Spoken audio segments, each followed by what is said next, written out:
Hi, everyone. Welcome to Art and Talk. Thank you so much for being with us today. I'm Leslie Sue, the host for Art and Talk. If you're new to Art and Talk, welcome. Art and Talk is all about meeting artists and being inspired. If you've been watching Art and Talk for a while, thank you so much for your continued support. We appreciate it.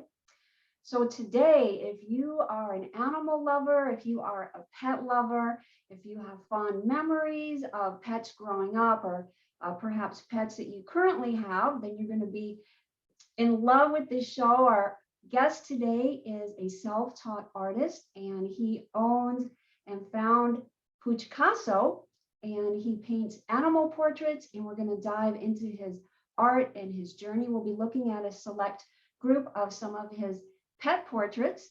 And thank you again for being with us. And let's go ahead and get started today. I'd like to welcome our guest, Bruce Rusiecki. Hi, Bruce. Welcome. Hello, glad to be here. Thank you for having me. Yeah, it's great to have you here. So you have a beautiful story of how Poochcasso began. It sounds like you had a very long hiatus, 3 decades, where you weren't focusing so much on your art. You were raising your children and just kind of doing your thing. And then your mom asked you to paint a portrait, and it happened to be of her beloved Schnauzer. And so you said yes, and then this seemed to open up doors and begin a whole new life of um, pet painting and whatnot. Can you share with us how that all began? Yeah, that's a pretty accurate summation. So exactly after my kids were off in college and I found myself with nothing to do, I just started drawing again, really, and didn't really think about painting.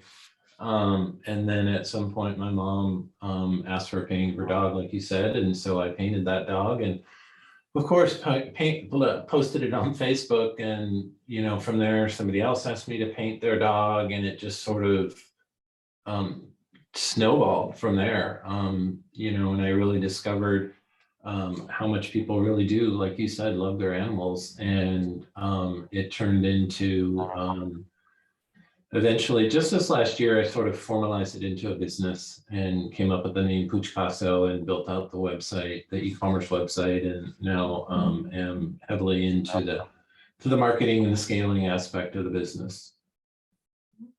And so basically, this all began very organically, just kind of honoring your mom and her beloved Schnauzer, and then posting it. And then all of a sudden, you just started to receive a positive response. And then, as you said, people were saying, "Hey, can you paint my animal?" And then things just kind of escalated. So you were, in essence, really kind of, in a way, guided to this sort of whole painting passion. Yeah. Very organic.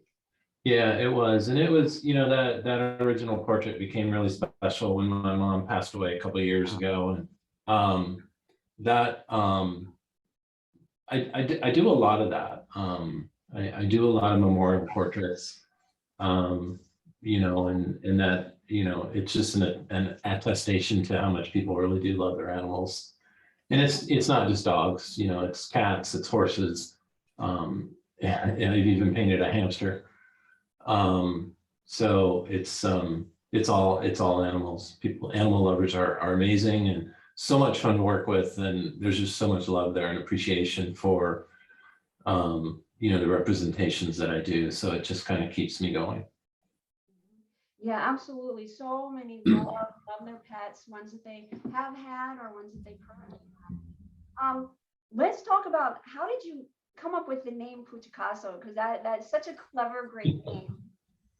Yeah, I came up with that in like 5 seconds when I decided to start a business, because I love Picasso and all the masters, and so just kind of sitting on the couch brainstorming a little bit back and forth with my wife, and it just popped right into my head, and obviously a name like that was available, so I got the URL, the .com, and the rest was history. And Bruce, you have a unique way that you paint and express these animals. It's a very unique style, very expressive, very colorful, very unique. Does Picasso and his art, obviously you were paying homage to him, and you know, what an artist has influenced you. Does your art in your pet portraits, animal portraits, reflect anything in reference to Picasso, and if so, how?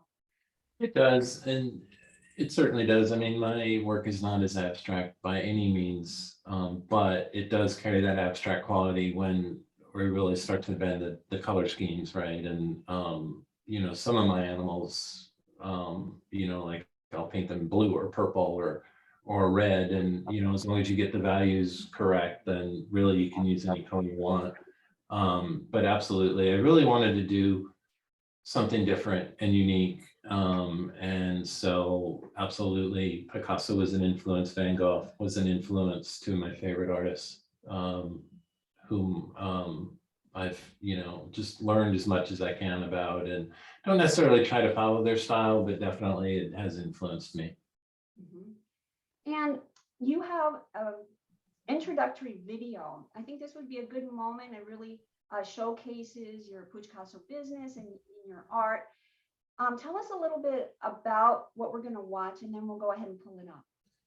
Oh, yeah. So this is just me in my studio introducing myself and talking about the business and talking about how I got started and a little bit about the ordering process and just really trying to connect with a larger audience, to show that, you know, I'm real, to help them get to know me, because I think that's so important. That's one thing I've learned over the years is people appreciate getting to know the artist.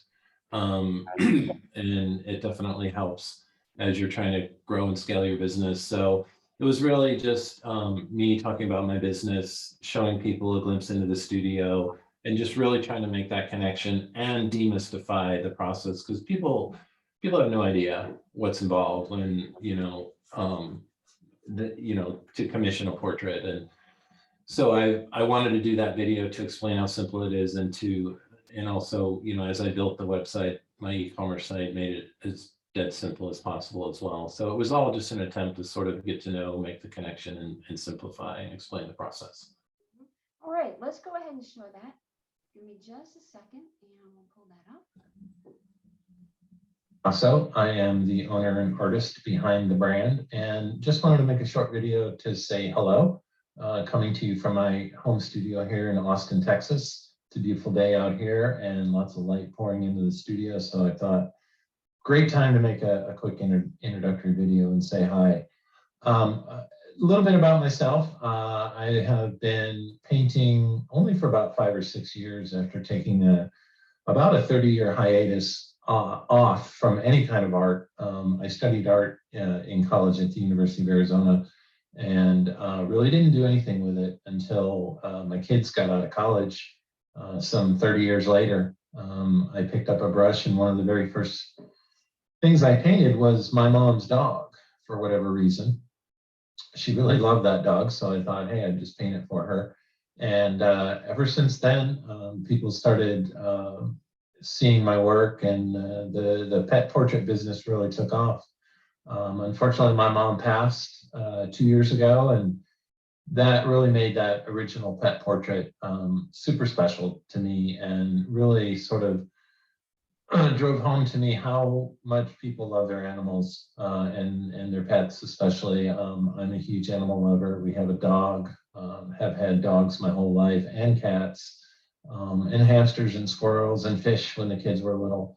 But that's what I do now. Paint pet portraits, any kind of pet, dogs, cats. Yeah, I have painted a hamster. I paint horses, whatever you want. I can absolutely paint it in my own style, which is very unique and colorful, as you can see by some of the examples over my shoulder here.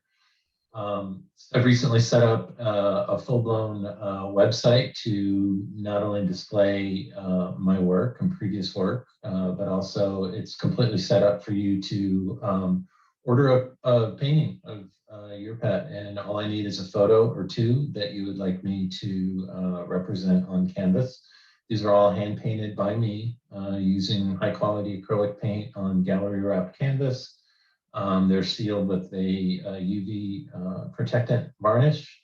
They come with the hanging wire installed, so you can take it out of the package and hang it right on your wall, or if you prefer to take it out and get it framed, they're all ready to go. So that's a little bit about me. Turnaround time for most portraits is just a couple of weeks usually.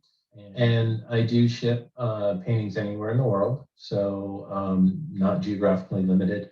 I also offer prints of my paintings. So if you see on my website a portrait of a dog that I've done in the past that looks like a dog, like your dog or your cat or your horse, or just a painting in general that you're interested in, you can order a print of that. And right now I'm offering 8x10 prints. These are super high quality fine art prints done on high quality artist paper that are shipped out to you directly, packaged to protect them and shipped out to you directly. So something else to consider if you see anything of interest, or if you'd like to order a painting of your pet along with some prints to give to friends, we can do that too. So anyway, that's how the process works. That's who I am. That's what the business is all about. If you have any questions, please drop me a line. I'd be more than happy to work with you in any way I can. And I hope everybody has a great day. Thanks. Right, that was a great introductory video. Really get a full sweep of what you do, and getting into what the your client can present to you and what the process is. Pretty well explained, and kind of getting into your process a little bit. Before we look at some of your beautiful pet portraits, Bruce, can you tell us a little bit about the process that you go into? We know that you use a lot of beautiful expressive colors, lines, shape, texture. All of this comes through in your pet portraits. Are you guided at all by your clients when they send in the images? How do you go about this whole actual approach to the canvas? Yeah, it's a great question, and coming up with the approach is it's difficult sometimes. What I do, I for the most part, the clients leave it up to me to put my interpretation on their portrait of their pet. I do sometimes have clients who want a particular color scheme. That's totally fine. That makes that part a lot easier. I don't have to come up with it. What I do struggle with is trying to keep the style unique and colorful and different, and coming up with almost like an abstract color scale, because I tend to, if I'm not careful, I tend to slide back more towards reality and start to copy the colors in the painting or the picture, the photograph. So I'm constantly sort of striving and pushing myself to be as unique as possible while still capturing the pet's soul, really. And like I mentioned, there's ways as artists we know to do that, and getting the shading and the value and the color schemes to match. That's a tricky part, but it gets easier with time. And sometimes you got to start over. I'll try a scheme or something, and it just doesn't work out, or part of it won't work out. So there's definitely times when there are reworking. There is rework involved, but yeah, it's just really sort of there's a lot of eye squinting to sort of reduce the image down to just blocks. Sometimes I'll just edit the photo and make it black and white just to get the values right, and then pick your color scheme. And like I said, you can just sort of go with it from there. And a lot of it too is just experience and knowing what I've done over the past couple of years with this, and what works and what doesn't. And when a portrait calls for a more sort of radical background, like the star pattern you can see on the dog over my shoulder at the top there, that doesn't work with every pet. Although I love doing that, and I wish I could paint it on every portrait, but it's very few animals that'll work on. So just trying to be bold and colorful and unique, but at the same time making it all work is how that process works. Mm-hmm. So it's bringing all the artistic elements in, and also wanting to kind of cater to, as you said, like a bold, expressive representation of the animal. Now, when you say, Bruce, the soul of the animal, Do you tap into anything in particular that you could share with us? What I do, I really try to have a discussion with the client, even if it's just text exchange or email exchange or a phone call. Usually their love for the pet and what made that pet special comes through in the communication process as we're setting things up. So that's super important. And then I do keep the client informed along the way, with the preliminary sketch. And then as I start to work on I start put down some color here and there and just sort of rough that in. I'll send the client an image, and just to keep them informed. And if they are not happy with it, or they're sort of, if I happen to pick their least favorite color, something like that, then, it's early stages and I can change it. So I definitely want to keep the client informed up front, and get their feedback. And the more feedback that they give me, the more that goes into the painting. And the cat portrait behind me I just finished that yesterday and sent it to the client, and she loved it, but she's like, the face is not quite right. It doesn't capture what a sweet cat this was. And could you please do, she gave me a couple of suggestions, and absolutely went in there and did that and made those changes for her. So it's really establishing the relationship with the client. And then that's really important too, because sometimes the photo that they send you, they see they lived with the animal their whole life, and they have an image in their mind of what this animal is and how it should look. And when I get a photograph, that's my reference, my one and only reference. So barring any other feedback, I'll go on, and try and represent that pet on canvas as close to that photograph as possible. But I'm at the same time needing to be flexible and getting feedback along the way to make sure that I'm not going down the wrong path, and ultimately having to repaint an entire painting. And I've done that a few times in the beginning when I didn't take those steps and communicate with a client on, what they were looking for. I painted, I can remember 2 times, fairly large paintings, 16 by 20, 18 by 24, like that, and said, here's your painting. And it looked exactly like the picture. And they're like, that's not what I wanted. So really learned a lesson early on to keep the communication process open and keep the client informed of how things are developing, to make sure that it's to their liking and to your original question, capturing the soul of the animal. And a unique photo too, a unique photo. I try to tell, clients, you don't have to just send me a profile picture. You can send me a picture like you see again over my shoulder, the little white dog with its tongue out. I mean, those just make amazing paintings. So if that's something the client is interested in, I love painting something a little bit different like that. And I so appreciate you sharing all this, Bruce, because we really get a flavor for the way that you work, how you keep the client, in step with, each part of the process, making sure that they're happy, that you're capturing the animal in the way that he or she perceived it. And as you said, they live with this animal, if it has passed on, for quite some time, or if it's a current animal, they know this animal inside and out. And so you're taking all these, clues and from the communication from the client and expressing that into the portrait as well. So it's really beautiful to hear you bringing all the different aspects into what comes up with these pet portraits. Yeah, the picture is just the beginning. It really is. So you really have to communicate with the client, keep them informed to make sure that you're capturing their dream of their vision of what they're looking for. It's not what I'm looking for, it's what they're looking for. Absolutely. All right, let's go ahead and give me a moment, and we're going to pull up some of your pet portraits to take a look at. Okay, here we go.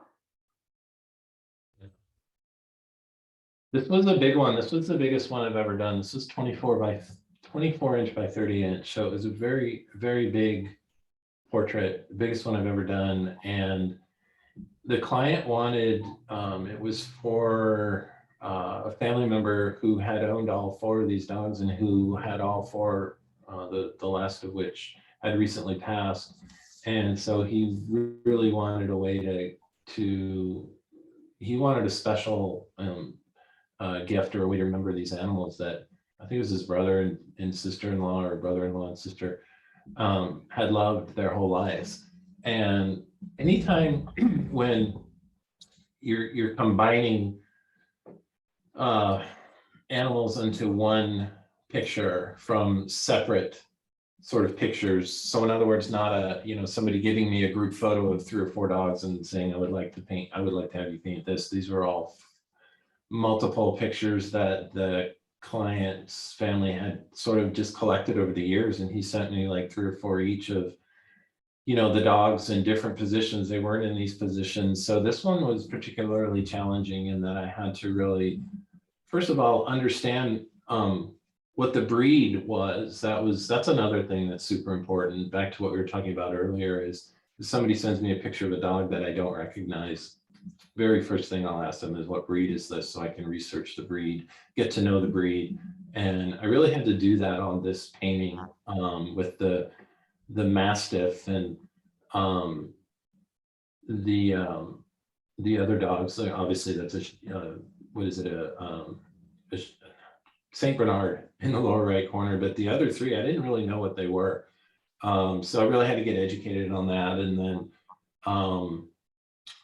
sort of push again, once I learned what the breed is, sort of push the color schemes and, and this is, you can see the perfect example of what I was talking about earlier. The Mastiff up in the corner is green, but it works, right? Because I was fortunate enough to be able to capture the right tones and the right values and get them in the right place. And, like I said, if you can do that, it's going to look realistic and believable. So yeah, that was a big one, but very special. I love doing it. I'm super happy with the way it came out, especially since it was kind of, something I had to just basically design the format on my own. And again, this was super important. I sent this client many pictures, at each step of the process, because it was a very unique design. So I wanted to make sure he was okay with a green Mastiff and, floating heads of dogs and things like that. So it was super fun. I love doing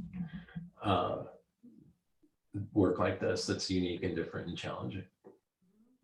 Oh, I think it came out great, and I love everything that you're sharing. So there were a lot of challenges, but you met them all and came out with your kind of like your signature stamp with your unique style with the pets. And I love also that you shared that if you're not familiar with the breed, you do your research and get a little more familiar with different aspects of them, facial features, and probably personality traits and whatnot. And yeah, really well done, Bruce. Thank you. Yeah. It's something as simple as like that I've you pick up things, right, as you do more, like large dogs, really large dogs, they always have their tongue out, right? Like they're always panting and things like that. So both the large dogs in this painting have their tongues out, and they didn't, that's not how they were in the photographs that I received, but that was what I learned about the breed and what I sort of noticed was these big dogs are always panting. So little things like that help, again, capture the animal spirit. Mm-hmm. Yeah. Right. This is our dog. This is my wife. Well, it's my wife's dog. It's my stepdog. She owned this dog. It's a foster dog. My wife, for many years, before I met her, even she worked as a volunteer for Tony La Russa's Animal Rescue Foundation, and she was often fostering animals, cats and dogs mostly. And this little guy, his name is Buster. He is a overweight, toothless dachshund who came to her with pneumonia, and for some reason that's the one she picked to keep. And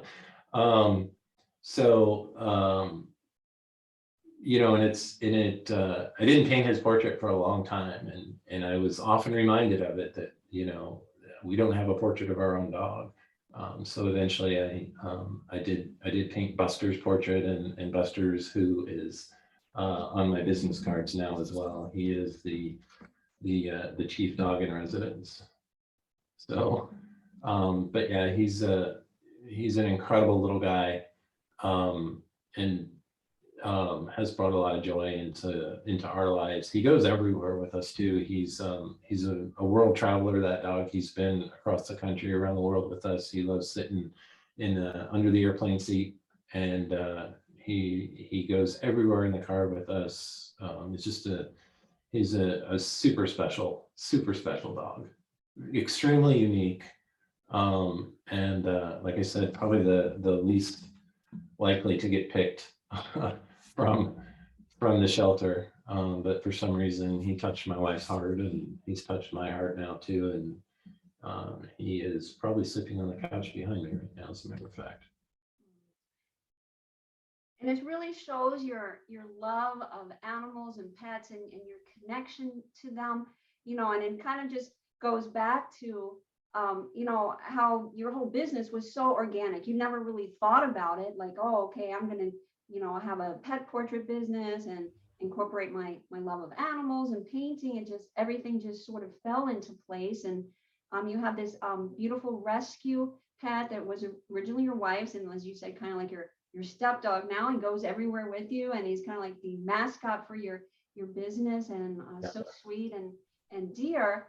And it's just such a beautiful story, representing so many different aspects of what you incorporate in your business, with your love, your passion, your interest, and of course your skill and artistic abilities. And what I love about this, Bruce, is the expressive quality. I mean, the way that you use the color to speak emotion, to express feeling, really comes across so beautifully.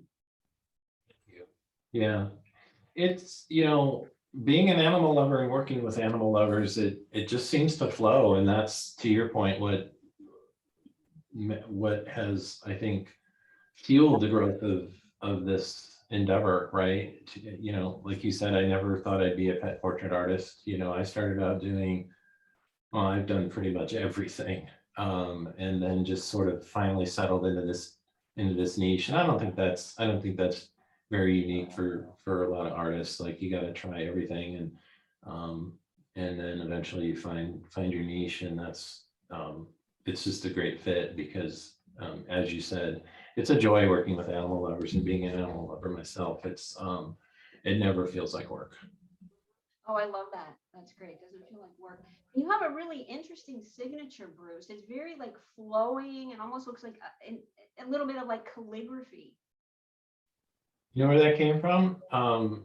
It morphed from Bob Ross's signature. When I was a kid, I was glued to the TV every time the Joy of Painting would come on, and I loved Bob Ross. And actually, when I did start painting again after so many years off, I went through the entire Bob Ross series and painted. Because you can get them on Netflix or wherever now, and go through, and it's an amazing process. It really is. I mean, he would talk a lot about what an amazing process, and a simple, anybody can do it process. And so I went through and painted, following, the 30-minute videos, every one of the episodes he ever put out. But anyway, one of the things I ended up with was an adaptation of his signature. He would do the R like that, with the foot of the R going out under the rest of his name. So that's where that came from. All right, we have a couple more to look at, Bruce. Okay, here we go on the feline category. Yeah, so cats too. Cats are, you talk about capturing the soul of an animal. Capturing the soul of a cat is really hard. I don't know why that is, but painting cats is it was a challenge at first. I feel like I kind of got it down now, but they're so different. Their anatomy is so different. Their look is so different. Their attitudes are so different, and that all comes through in the photograph. And so, talk about it being challenging to capture an animal's soul. Cats are really hard. And then the interesting thing about cats is, and I'm probably going to get hate mail from cat lovers about this, but like there's not like, it seems like there's not like a huge variety of cats like there are dogs, right? Like, and maybe that's just been my experience with the number of cat portraits I've received, but it's, there's, you know, it's extra challenging in trying to do that abstract color scheme with a cat as well. Yeah, I love doing cat portraits, and I feel really good when I'm able to produce, you know, a nice looking portrait of a cat, because it didn't come naturally. I don't know why. I can't put my finger on it, but you know, dog portraits came a lot easier. Horses came a lot easier, but capturing the soul of a cat is, and I think they just want it that way. They don't want their soul captured. But yeah, this was one I did, actually, this was last Christmas time. I think a man bought this as a present for his wife. I find this one so compelling and has such a hypnotic feel, and just the look in the eyes. I really feel like you really captured. I realize, you know, you're saying is, you know, Cam is a little bit more challenging to you than in the canine area, but there's definitely that, you know, sense of mystery and magic, and that whole kind of like feline territory, you know, coming on. I just think this is so beautiful and just so compelling, Bruce. Thank you. Yeah. You mentioned the eyes. That's super important as well. And that, you know, we keep talking about capturing the spirit of an animal. It's a lot of it is in the eyes. I think if you can get the eyes right, then, you know, that helps a lot. And then from there, I feel like, for me, I feel like once I capture the eyes, and I feel comfortable about that, then I know I've got it, so to speak, right? And so I always do, you know, I'll do the background first, and then, you know, sketch out the animal, but then the eyes are always the first thing I work on, because again, I feel like if I get the eyes right, then I know I've got the animal captured, and I just have to really kind of hang on for the ride, right? Like once I get that done, then it just clicks, and I just kind of go on automatic, and I know I've got my arms around the what I want to do with the painting. So I always start with the eyes. Right, right. Yeah, that's a beautiful way that you express your process, the background and then the eyes, and really, you know, the importance of that element within the portrait. And then you just kind of hang on for the ride and everything clicks in place. Yeah. Yeah, I love that. All right. This one, I think this is one of my favorite portraits, which is, I'm glad we put this one up on the screen. The print doesn't really do it justice, but this was another one, actually, not too long ago, several months ago, I completed this one, and this one again, it just kind of, you know, what I try to do is I try to take cues from the portrait, or from the picture that the client will give me. And this one had a very it was a great picture, so that actually helped a lot. It was I don't know if it was a professional photograph or what, but it really showed the highlights of the animal. I think this was an Irish setter, and it had green in the background. It was outside, and so I don't always do that because it doesn't always work with the portrait, but I did sort of, the picture was such that it allowed me to almost immediately figure out what I wanted to do with this portrait and capture the background and the brilliant colors and the deep shadows. And, you know, and in it, the color scheme just kind of, you know, flowed from that. It's not an exact representation, obviously, but, and I loved working on this too, because purple and dark red and blues are absolutely my favorite colors. So I kind of incorporated that and just had a lot of fun with this. And it was a beautiful animal and a beautiful picture, and it was a joy to paint. Yeah, it's beautiful, really beautiful. So well done, Bruce. Love it. Thank you. Yeah. All right. Yeah, just one more of these cats. I remember when when I was painting this and my wife was in the studio with me and we were making up funny quotes about how the cat that's leaning away from the other one was like, oh, this is my weird brother. He won't leave me alone. He's doing his tricks again. But this one was a lot of fun. And this one, I really sort of pushed myself on the colors as well, especially on the cat that's standing up. And then to get the shading and the shadows right on the darker cat who's upside down. And again, this was a unique challenge, right? Because I don't often paint animals that are upside down, right? And so that was a fun challenge. And then putting in the background I love doing that as well. And sometimes it works and sometimes it doesn't, but it just, I had to capture it this way because these cats were just on this big cozy rug and you could tell the one cat is just really enjoying it and having a good time and they're in the corner next to the chair. So I went ahead and put the background in there and just really tried to capture that scene or that moment of I just thought it was a funny picture. There was a lot of humor in this picture and it was a lot of fun to paint. Yeah, there is a sense of liveliness and playfulness. So many different elements kind of coming together in this. And I love how you say you like to push yourself, with the challenge, like pushing yourself with the color or something different with the composition, like, where the other cat was like upside down. So there's all these different things that come into play. And then you just sort of, approach it with an openness and just, that type of feel.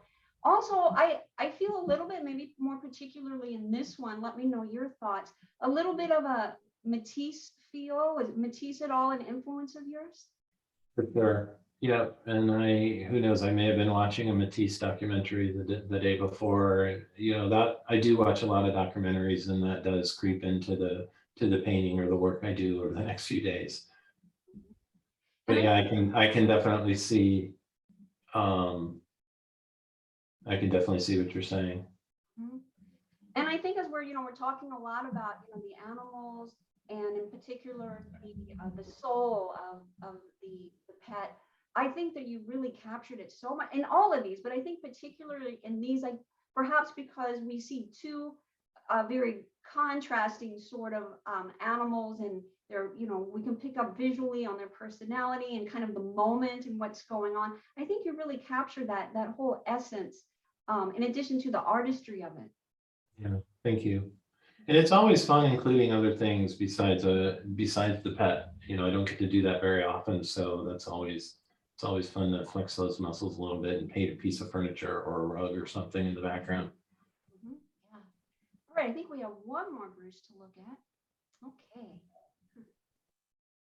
Yeah, this one is just, it was a joy to paint, and this one's much more realistic. This is a much more sort of realistic depiction of what the animal actually looked like. I mean, it was like a Lhasa Apso or Shih Tzu or something like that, and they were kind of whitish, tannish colored. I pushed it a little bit, obviously, on the nose and the blue for the shading to represent the shading, but I loved it. The client loved it. And I remember sometimes when people come by to pick up their portraits, if I'm, in a meeting or not available to give it to them personally, I'll set it outside on the bench for them. And I remember the guy saying when he was walking up, he thought that I had just framed the photograph that he gave me and set it outside to give back to him, which to me was a huge compliment, right? Like I really felt good about this portrait. Didn't get too crazy with it, but I think it really works. And the blue background with the is an absolute compliment to the color of the dog's fur and the nose. I mean, the nose just works. A dog's nose and it's a skill. You really have to develop a skill to paint a dog's nose. It is such a weird thing. So I was happy with the nose on this one, and just overall thought it turned out really well and got a really good compliment from the owner. Yeah. And I'm glad we included this one too, because as you were saying, it kind of moving a little bit more into like more of a representational feel, but still a loose, expressive interpretation. And you always capture like this, the sweetness of the animal, like all of these that we've looked at, there is that sweetness, that, that almost like heart level of the animal that you capture so beautifully. And then, on top of that with your unique expressive style as well. Bruce, what I found interesting is throughout our discussion here is you've used the word joy a lot, and like this painting was a joy to paint. So this is your passion. This is what brings you joy. Take us into the studio, if you would, for just a few minutes. What we get this feel of there's just so much going on so many levels of enjoyment and passion, and of course the client and taking in all this information and really making the pet portrait really unique, really special to the client, and also to your style. Take us into the studio and this joy that you feel. What's going on in the studio? How do you like to work? Is there anything specific you can share with us? Yeah, I'll always have music on. It's usually country music. I'm a huge country music fan, so there's always music playing. And there's it's usually a mess. I did clean it up a little bit for today, but I can't work in a clean studio. I clean it up and then I can't find anything. And you got to have things where you want them, and they got to be there in the same place so that you know where the diazonine purple paint is, and the cadmium yellow, and the brush that you always like to use for the eyes, and the brush you use for fur, and and all that. So yeah, I mean, it's usually pretty chaotic and messy, and as much as I try to clean it up, it doesn't work. So it's usually music, chaos. My easel is right here, and I've got brushes on the table next to it and all that. And if it's in the evening, I'll have my headphones on, listen to music.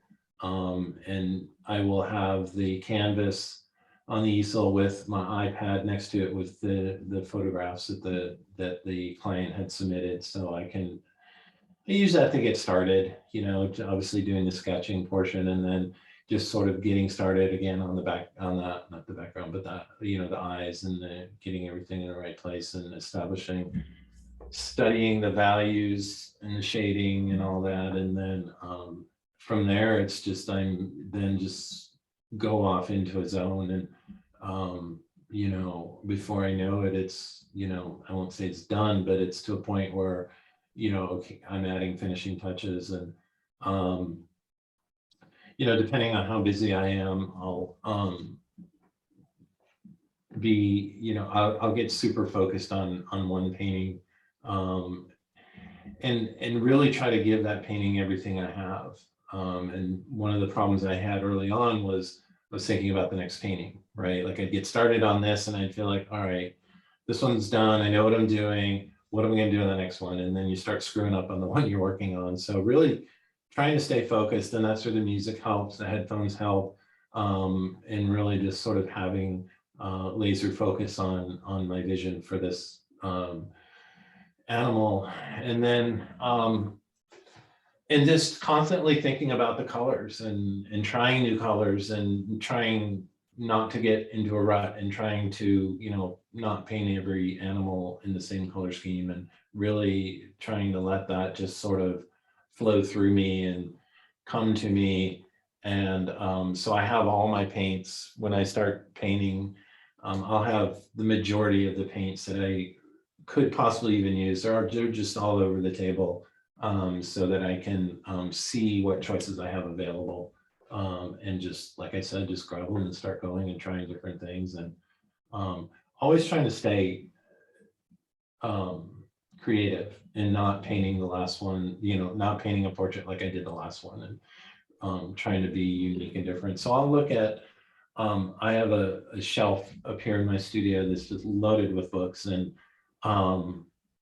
and I'll go through those books, and they're they're like educational books, and then there's books of Picasso and Van Gogh and Matisse and all the great works and all that, and I'll just sometimes spend time just going through them, looking for inspiration, trying to come up with a new sort of mindset on how to paint and how to represent things on canvas. So that's a big part of my process too, is books and like I mentioned earlier, documentaries and videos. I love to watch videos of other people painting because I'm constantly learning, but that also helps with the creativity and the inspiration process. Sometimes I'll just put the brush down and grab my guitar behind me. I don't play guitar. I don't know how to play guitar, but I'll just play with it, and that's a good sort of relaxing thing. I'll sit back and look at the painting and strum on the guitar a little bit and figure out what I want to do next. Yeah, that was an amazing recap of what you experienced in the studio. Yeah, so I so appreciate you sharing that. So you're really cemented, Bruce, in your passion, in your love, and it's a thriving business, and it's something that you put your heart and soul in. I'm wondering if you could speak to someone who's watching this, who may be a painter, any advice you could give them. Now, as we spoke earlier, this sort of organically happened. There's so many ways that anything could develop. There could be someone watching this who maybe they know they want to start a certain business in painting, or it could be in another artistic profession. Would you be able to speak to them and give them some advice? Maybe, because I feel like I'm still that person that's learning. I'm always learning, but I think the biggest thing I would say, so if you talk to professional artists and art coaches and the YouTube instructors, they'll tell you have to focus on something or you'll never be successful. You got to pick a genre, you got to do something, or one thing, I should say, and pour yourself into that, and you can't be successful. You'll never be successful. You may be happy, but you won't be commercially successful because you need to people need to know who you are, right? Like they need to know, like, oh, that's Bruce, he's the pet portrait guy, we know him. Before this pet portrait business started growing, I was Bruce the artist, painting whatever, any and everything. And I always sort of ignored that advice. And I said, well, that's crap. Nobody's going to put me in a box. I'm going to do whatever I want. So I was doing abstract art. I was doing a lot of landscape art. I love painting landscapes. A lot of landscape arts, even started doing people portraits and had a little bit of success with that. I mean, that was, and I still do from time to time, do human portraits, mostly just for fun. Nobody's really paying me for really people portraits, but I guess my point is that, if you do want to be commercially successful, you really do sort of need to put yourself in a box, and, by all means, continue to experiment, and you have to do that to find out what you love and also what's going to sell. If your goal is to be commercially successful, you do need to pick something and really pour yourself into it and become the best you can be at that particular genre or style of art, whether it's painting or sculpture or music or whatever it is, because it's like everything, right? Like you need those 10,000 hours of practice before you'll become expert at it. And so play around, do everything, try everything, but figure out what you really are passionate about, pour yourself into it, and you'll never work a day in your life after that. That was fantastic, Bruce. Thank you. Sure. So we do need to close out the show for today. We always offer our guests a closing comments if there's anything you'd like to add, and let us know how we can stay connected with you. Let the viewers know how they can get in touch with you so that they can also have a pet portrait done by you as well. Yeah, like I said earlier, and thank you for that. Just go to poochcasso.com. It's POOCHCASSO. spelled similar to Picasso, but Poochcasso.com. And that's all you need to do. You can find my contact information there. You can start the commissioning process there. It really is dead simple. I worked with developers to make this site as simple as possible for you to simply upload photos and select the size canvas you want. And that's it. It's super simple. My contact information is on there as well. You can always email me at info@poochcasso.com. Bruce, this has been such an amazing journey and such great Thank you. insight. Yes, into you and your approach to the canvas, what goes into it. I think when someone sees now one of your works, it will have, tremendous value into what you put into it from all the different angles that you shared. And I so appreciate everything that you shared through your process and in touch with the clients and step by step and your inspiration and just how your whole journey has gone. Thank you so much for being our guest today on Art and Talk. Absolutely. Thank you for having me. It's been a pleasure. I really enjoyed this. Thank you. Absolutely. You're welcome and much success with your Poochcasso business, and stay in touch with us and let us know how it grows and maybe some new developments that come on the horizon with you. Will do. Thank you. Absolutely. Thank you so much, everyone, for watching Art and Talk today. As always, we appreciate the time you take to watch our art videos. We hope you always draw inspiration from them. Please jump on our YouTube channel that houses our entire artist collection of interviews. I am sure there's something on there that you will find inspirational from a variety of different artists, and we interview from around the globe in a variety of different art genres. Please stay connected with us and subscribe to our YouTube channel. We appreciate your support. You can also find us on Facebook as well. All right. So again, thank you for being with us, and we'll talk soon on the next Art and Talk. Until then, be well and be blessed.